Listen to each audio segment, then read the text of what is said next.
Bobby's injury? I mean, anytime anybody gets banged up, I got concerns for him. But we'll see where he's at, and I think Dave's will answer all those questions about the injuries. If you had to replace him, though, what goes into that? Obviously, he's a key piece to your defense. Does Micah kind of step more into that role? Yeah, I believe it would be Micah. We'd sit down and talk about it.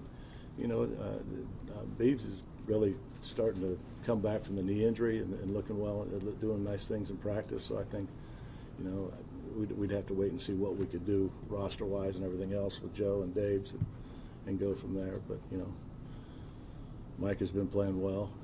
Got a little beat up in the Dallas game, but, I think that's what we'd have to do, Jordan. How unique is giving up 640 yards in your career?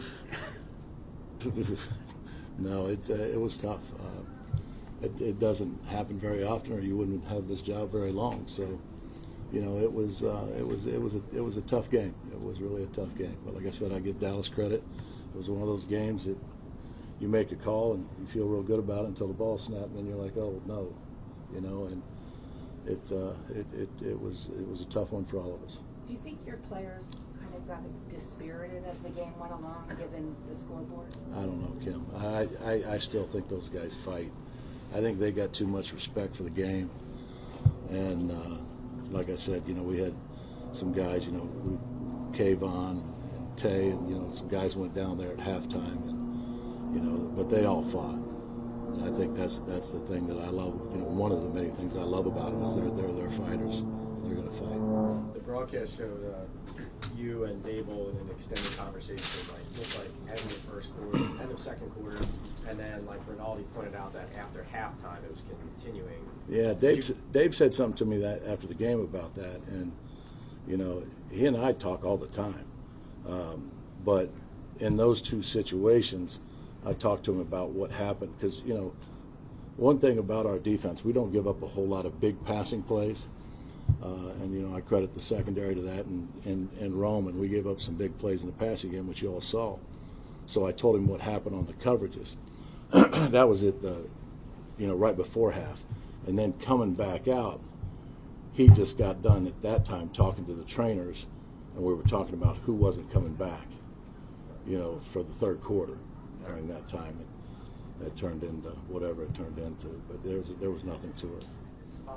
A lot in your career. Is there a point at which you want to play a young guy, give more reps to young guys who aren't playing as much, to see them and evaluate them, or is it always play the best player? I mean, that's the way it is with my philosophy. And unless somebody comes to me and says they want to see this guy and play this guy, obviously, that's what we'll do. But you're here to win every day. Off season, during the season, everything else. So we're playing these games to win them and play well.